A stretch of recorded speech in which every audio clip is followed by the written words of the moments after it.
Welcome back to Revise and Resubmit, the podcast that takes, those really dense academic papers and makes them surprisingly interesting. I'm Pavlov. And I'm Nikita. Okay, imagine this. You're in a really vibrant co-working space, but it's specifically designed for women entrepreneurs. Think like plush, velvet couches, interesting art pieces everywhere, a real energy of ambition. Sounds inviting. Right, but then picture this. During a workshop, people are sharing their business successes, celebrating wins, and suddenly someone shouts out, "Oh my God, you are so sexy!" Wow, okay. And another person adds, "Your success makes me horny."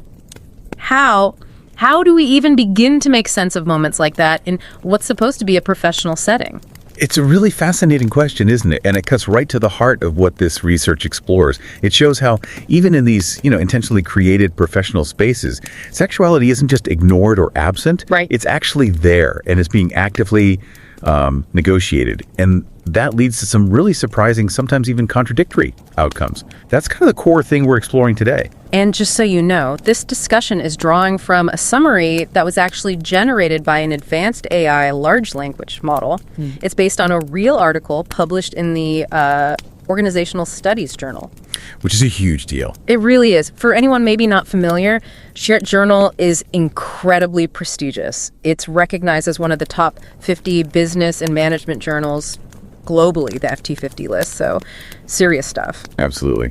And the researchers behind this work, the brilliant minds, are Sigal Sapir from the Hebrew University of Jerusalem, Varda Wasserman from the Open University, also in Israel, and Michal Frenkel, again from the Hebrew University of Jerusalem. And their work, I think, really powerfully highlights something important, that wisdom, empathy, real human understanding.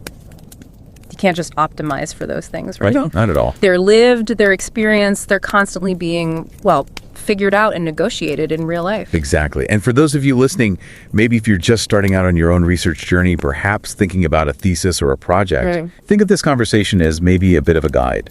We want to show how seemingly really complex topics like sexuality in the workplace can actually be unraveled to reveal some genuinely surprising human insights. And how rigorous, careful research can shed light on these subtle forces that shape our lives, often without us even realizing it. And we really, truly encourage you, whether you listen to us regularly or this is your first time, please make time to read the original article. It's so thoughtfully crafted, rigorously peer-reviewed. Definitely worth the read. For sure.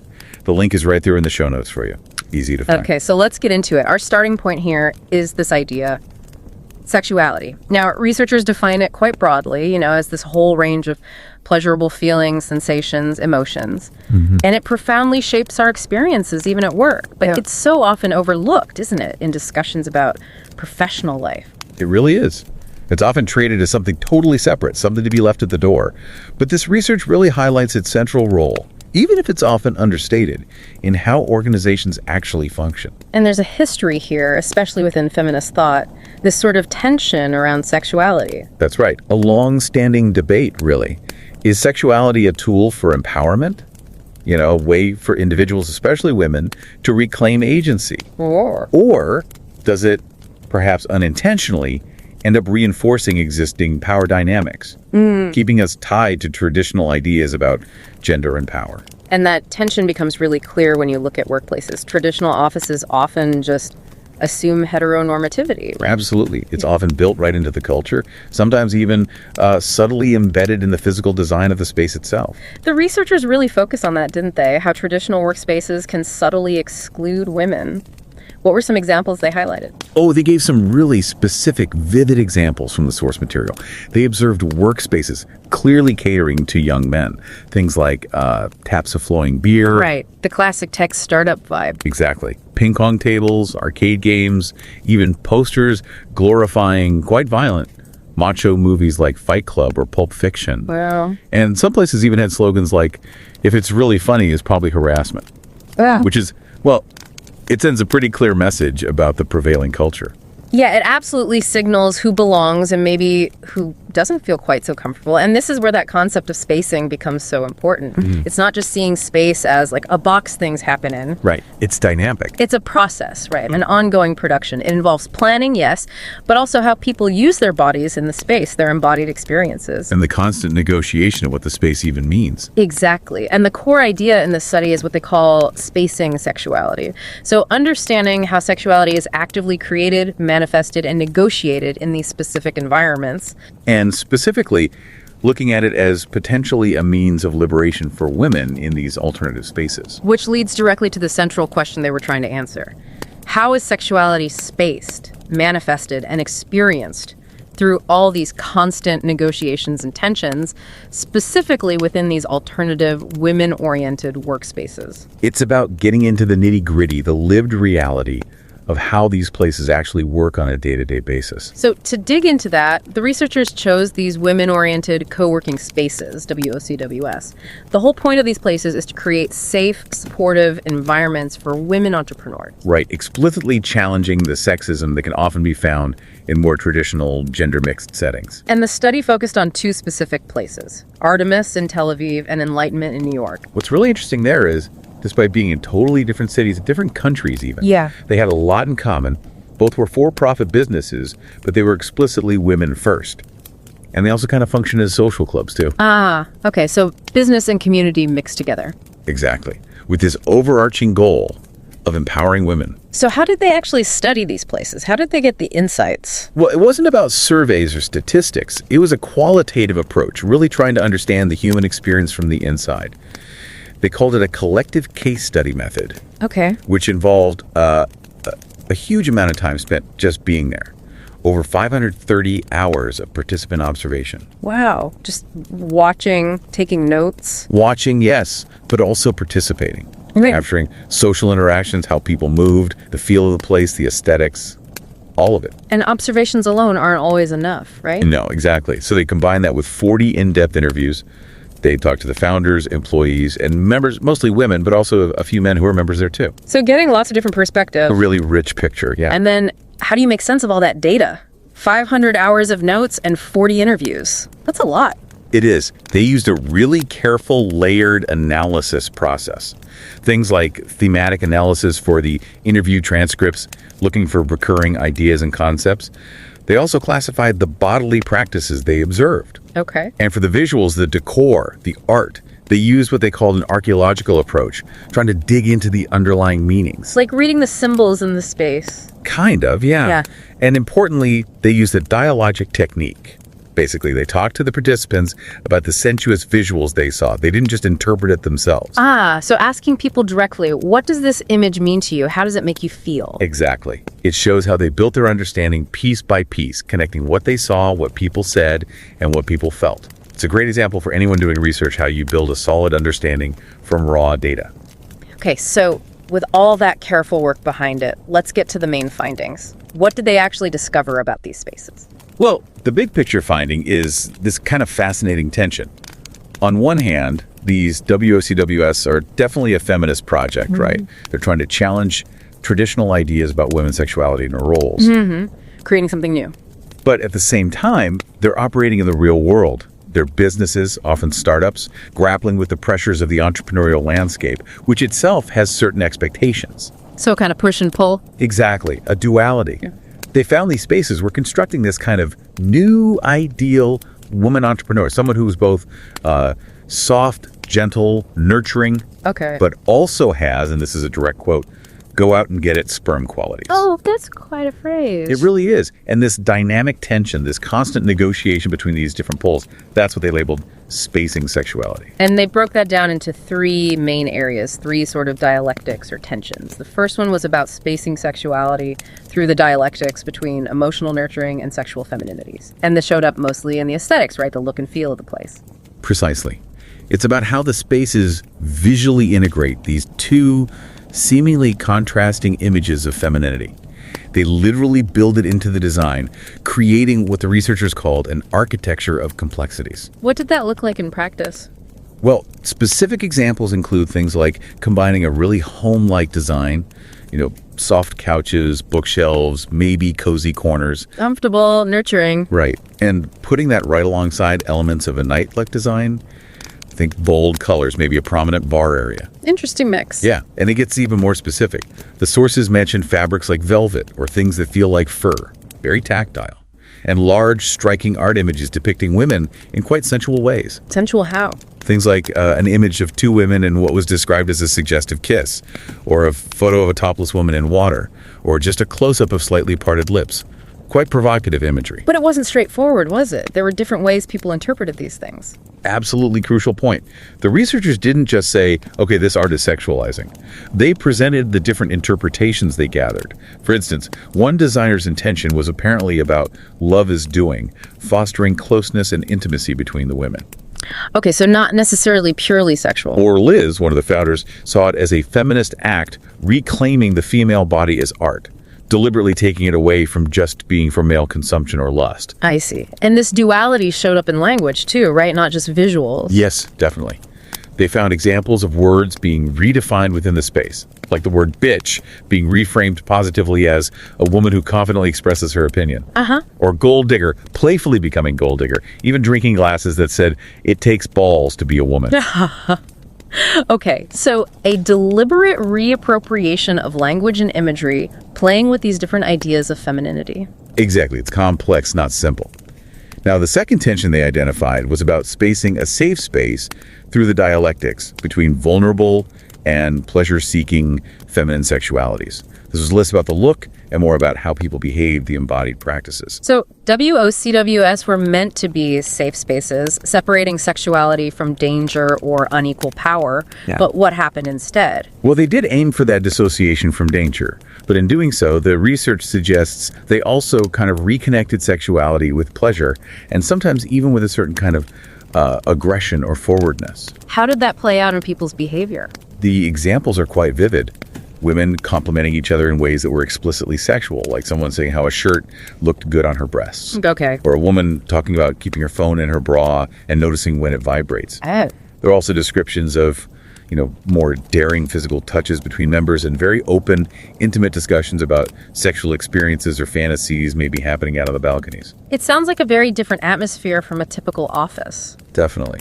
And remember Ben, one of the few male members, he actually talked about feeling out of place sometimes, needing to be cautious. Yeah. Which is interesting because it highlights how in these spaces, the female body and female experience became the norm, the default. Kind of flipping the usual dynamic. Right.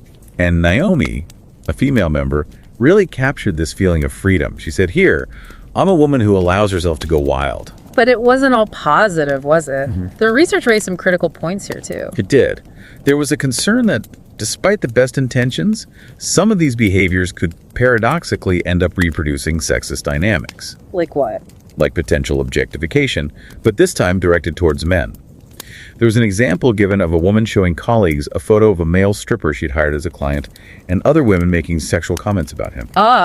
Okay. And even an instance of inappropriate touching of a male member by female members, so the lines could get blurred. And then there was that link back to the business side, connecting sexual attraction and economic success. Yes, that anecdote we started with, the, oh my God, you are so sexy, and your success makes me horny, shouted out when someone shared a business win. It shows just how deeply intertwined these different elements, professional achievement, personal expression, sexuality, could become in that environment. Which brings us neatly to the third dialectic. Spacing sexuality through the dialectics between sexual fluidity and heteronormativity. This was about boundary work, right? How these spaces acted as sort of different zones. Exactly. They functioned as other spaces, as the researchers put it, where sexual fluidity seemed to be much more accepted, even encouraged, compared to the outside world. How is that shown? Well, for one, they explicitly welcomed the LGBTQIA+ community. Tammy, a member at Enlightenment, mentioned that. And Eric, who identified as a bisexual male member, felt it was a place where he could comfortably express his non-traditional masculinity. Okay. And Alexandra, a heterosexual female member, talked about feeling free from the pressure of being fit into a mold that she might feel elsewhere. So it created this sort of island of sexual freedom within the physical boundaries of the co-working space. That seems to be the idea. Eva, one of the founders, even had this motto that apparently got quoted a lot. every woman is heterosexual until the opportunity to sleep with another woman comes her way. That's quite a statement. It is. And there seemed to be a strong norm of what happens here stays here, which probably enables some of this exploration. Any examples of that? Yeah, Vicky, who identified as heterosexual, described developing feelings for another woman in the space and actually kissing her during a game of truth or dare. And Alice, another member, talked about feeling this mix of reluctance but also attraction towards same-sex relationships while being in that environment. But the big question that raises is, does that freedom, that emancipatory potential, as they call it, actually extend beyond the walls of the WOCWS? That's the crucial question, isn't it? How much does this experience inside translate to change outside in the wider, often much more conventional world? It's something the research touches on but leaves open. Right. It's not just about what happens in the space, but the potential impact beyond it. Exactly. This isn't just a niche study about a couple of specific co-working spaces. It's pointing to something much broader about identity, liberation, and the contradictions we navigate in organizational life. So let's try and synthesize this as we wrap up. What does this concept of spacing sexuality really highlight for us? I think it fundamentally underscores the sheer complexity involved in trying to construct alternative feminine spaces. It's not easy. It's not straightforward. No clear blueprint. Not at all. It's about constantly navigating these really quite contradictory aims. On one hand, there's a pull towards assimilating into the existing, often male-dominated business world to achieve conventional success. Got to make payroll. Right. Exactly. But on the other hand, there's this deep drive to build and express something different, an alternative, authentic femininity. And those two things are often in tension. And the research made, what, a threefold contribution you mentioned? Yeah, they frame it in three ways. First, thinking about organizational spacing, how we create and experience spaces. This work adds sexuality not just as a footnote, but as a critical, complex, constantly negotiated element of that process. Okay, makes sense. Second, for understanding sexuality in organizations.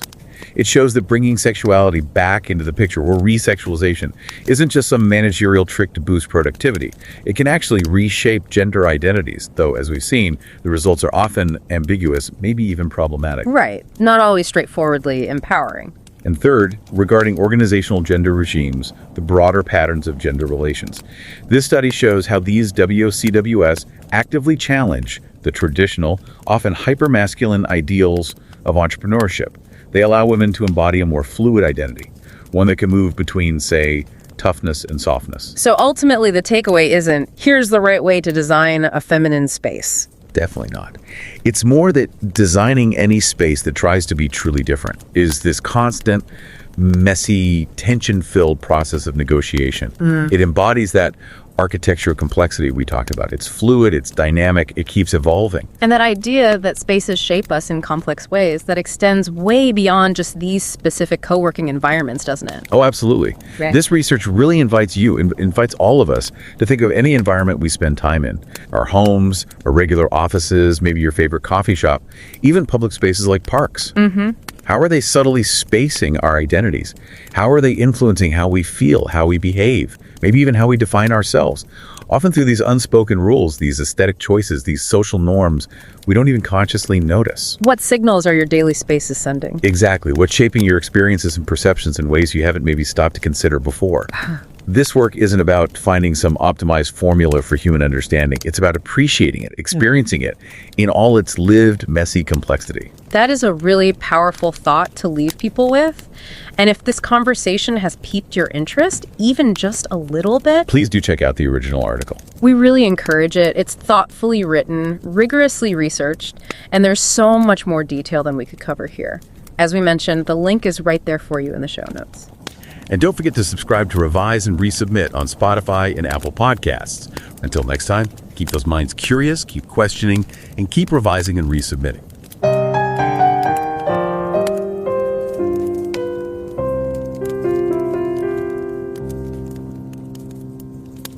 Revise and রিসাবমিটে স্বাগতম। আমি Pavlov. আর আমি নিকিতা। কর্মক্ষেত্রে ধরুন একজন সহকর্মী আর একজনকে বলছেন, oh my god, you are so sexy, ভাবুন তো একবার। হ্যাঁ, সাধারণ একটা অফিসে এটা শুনলে কেমন লাগবে? মানে খুবই অদ্ভুত শোনাতো, তাই না? ঠিক, কিন্তু মানে কিছু বিশেষ জায়গায়, যেমন ধরুন শুধু নারীদের জন্য তৈরি কোওয়ার্কিং স্পেসে এই একই কথার অন্য মানের এড়াতে পারে। বেশ জটিল একটা অর্থ। আর এই জটিল ব্যাপারটা নিয়েই কিন্তু দারুণ একটা গবেষণা হয়েছে, তাই নাকি? হ্যাঁ, আজকের আলোচনাটা সেই রিসার্চ পেপারটারই একটা মানে গভীর বিশ্লেষণ বলা যেতে পারে। আর এটা পাবলিশড হয়েছে খুব নামকরা FT50 লিস্টেড জার্নাল অর্গানাইজেশন স্টাডিজে। ওহ, দারুণ তো। আমরা একটা লার্জ ল্যাঙ্গুয়েজ মডেল বা LLM ব্যবহার করে এর একটা প্রাথমিক সারাংশ তৈরি করেছি। সেটাই আমাদের আজকের আলোচনার মানে ভিত্তি। আচ্ছা, মূল লেখাটা কাদের, মানে অথর কারণ? মূল প্রবন্ধটির লেখক হলেন সিগল সাপির। উনি হিব্রু ইউনিভার্সিটি অফ জেরুজালেম, ইসরায়েলের। আর আছেন ভার্দা ওয়াসারম্যান, দি ওপেন ইউনিভার্সিটি, ইসরায়েলের। এবং মিখাল ফ্রেঙ্কল, উনিও হিব্রু ইউনিভার্সিটি অফ জেরুজালেম থেকে। বুঝেছি। আর এই পেপারটা মন দিয়ে পড়লে একটা জিনিস খুব পরিষ্কার বোঝা যায়, জানেন? কি বলুন তো? যে প্রজ্ঞা, সহানুভূতি বা মানুষের আপসি বোঝাপড়া, এগুলো না ঠিক অপটিমাইজ করার জিনিস নয়। এগুলো আসলে যাপন করতে হয়, মানে ফিল করতে হয়। বাহ, খুব সুন্দর কথা। তাই এই আলোচনা শোনার পরেও আমি বলবো সবারই উচিত একটু সময় বের করে এই গভীর আর খুব ভালোভাবে পিয়ার রিভিউ হওয়া লেখাটা পড়া। একদম, লিঙ্কটা শো নোটসে দেওয়া আছে। আচ্ছা, বিশেষ করে যারা সবে রিসার্চ শুরু করছেন তাদের জন্য আজকের আলোচনাটা আমার মনে হয় খুব কাজের হবে। কিভাবে? আমরা দেখব যে কিভাবে নারীদের জন্য তৈরি ওয়ার্কস্পেসগুলোতে সেক্সুয়ালিটি আর ফেমিনিস্ট আইডেন্টিটি এগুলো খুব সচেতনভাবে তৈরি করা হয়। মানে স্পেসটা ডিজাইন করার মাধ্যমে? হ্যাঁ, ঠিক তাই। মানে একটা জায়গার ডিজাইন, তার সজ্জা, সেখানকার নিয়মকানুন, এগুলো কিভাবে সেখানকার মানুষদের সেক্সুয়ালিটি নিয়ে ধারণা বা আচরণকে প্রভাবিত করে বা একটা আকার দেয়। এই ধারণাটাকেই বলা হচ্ছে স্পেসিং সেক্সুয়ালিটি, মানে যৌনতার স্থানিক নির্মাণ। ইন্টারেস্টিং।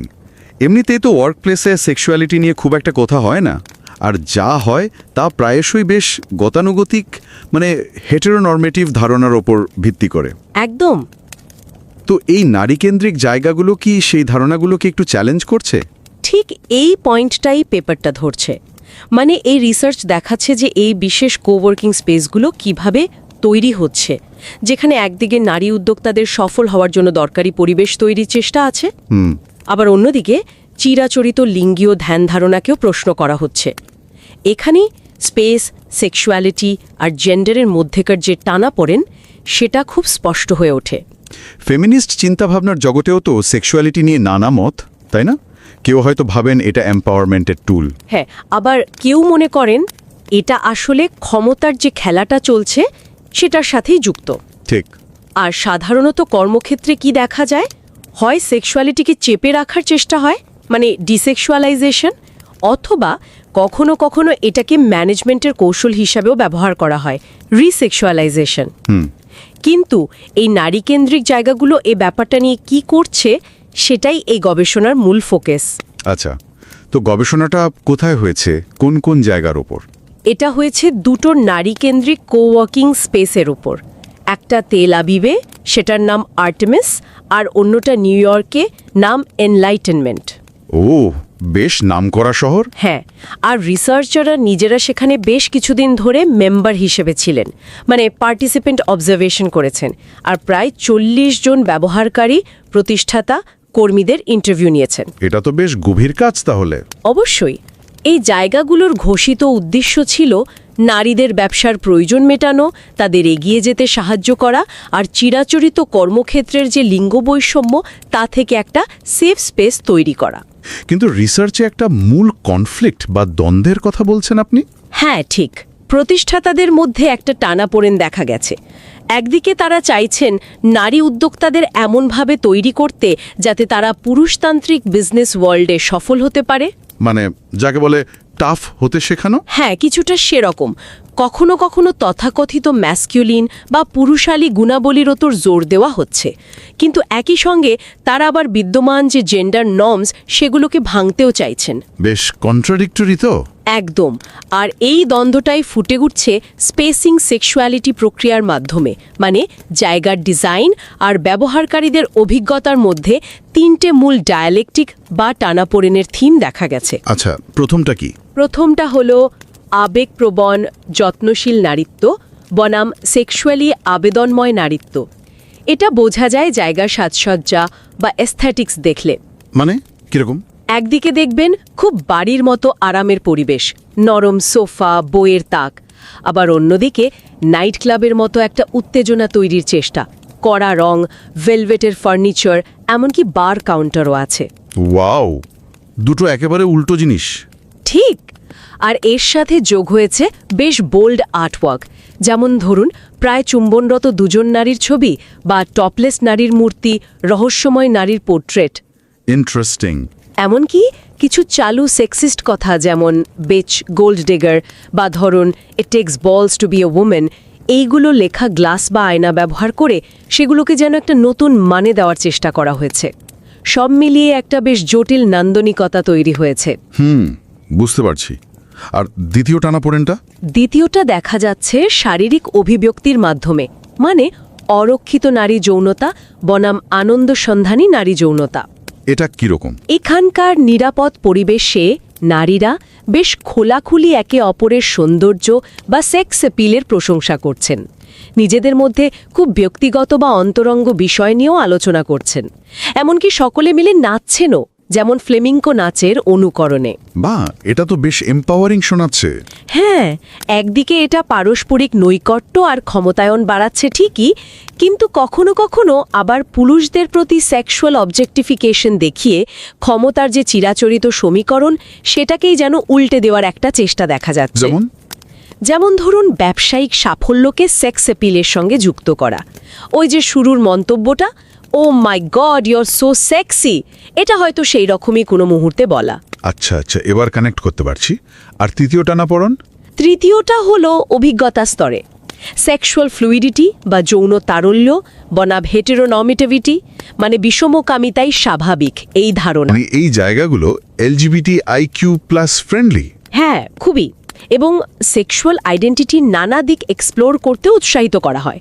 এটা একরকম আদার স্পেস তৈরি করে। এটা তো প্রচলিত ধারণাকে বেশ বড় চ্যালেঞ্জ। অবশ্যই। অনেক সদস্য এমনকি যারা নিজেদের হেটেরোসেক্সুয়াল বলেন, তারাও এখানে এসে সেক্সুয়ালিটির বিভিন্ন দিক নিয়ে এক্সপেরিমেন্ট করার একটা স্বাধীনতা অনুভব করেন। কিন্তু মনে হচ্ছে একটা কিন্তু আছে। হ্যাঁ, একটা ইন্টারেস্টিং ব্যাপার হলো এই স্বাধীনতা বা এক্সপ্লোরেশনটা প্রায়শই ওই কোওয়ার্কিং স্পেসের চার দেওয়ালের মধ্যেই সীমাবদ্ধ থাকে, যেন একটা অলিখিত নিয়ম, এখানে যা হয় তা এখানেই থেকে যায়। ও, তার মানে বাইরের জগতে সেই একই স্বাধীনতা হয়তো তারা অনুভব করেন না। হয়তো না, বা সেটা আরও জটিল। তাহলে সব মিলিয়ে এই নারী কেন্দ্রিক কোওয়ার্কিং স্পেসগুলোতে সেক্সুয়ালিটির যে স্থানিক নির্মাণ হচ্ছে সেটা বেশ জটিল, তাই না? মানে সবিরোধীও। একদম। অন্যদিকে এটা নারীদের ক্ষমতায়ন করছে, প্রচলিত লিঙ্গীয় ধারণাকে ধাক্কা দিচ্ছে, কিন্তু অন্যদিকে বিজনেসের যে চাহিদা বা বৃহত্তর সামাজিক কাঠামোর সঙ্গেও একটা আপোষ করে চলছে। এই পুরো আলোচনাটা কিন্তু আমাদের একটা জরুরি প্রশ্নের সামনে এনে দাঁড়ায়। কি প্রশ্ন? যদি আমরা সচেতনভাবে কর্মক্ষেত্রের স্পেস ডিজাইন করে সেক্সুয়ালিটির মতো বিষয়কে এভাবে প্রভাবিত করতে পারি, তাহলে আইডেন্টিটির অন্যান্য দিকগুলো, যেমন ধরুন জাতি, শ্রেণী বা ধর্ম, সেগুলোকে কিভাবে আরও ইতিবাচকভাবে তুলে ধরা বা উদযাপন করা সম্ভব? দারুণ প্রশ্ন। আর এই ধরনের ডিজাইন কি কর্মপরিবেশে গেঁথে থাকা অন্য ধরনের যে নিয়ম বা অসমতাগুলো আছে সেগুলোকে চ্যালেঞ্জ করতে পারে? এটা সত্যি ভাবার বিষয়। এই বিষয়ে আরও গভীরে জানতে হলে তাহলে মূল গবেষণাপত্রটা পড়তেই হবে। হ্যাঁ, আবারও বলছি, লিঙ্কটা শো নোটসে আছে, পড়ার জন্য অনুরোধ রইল।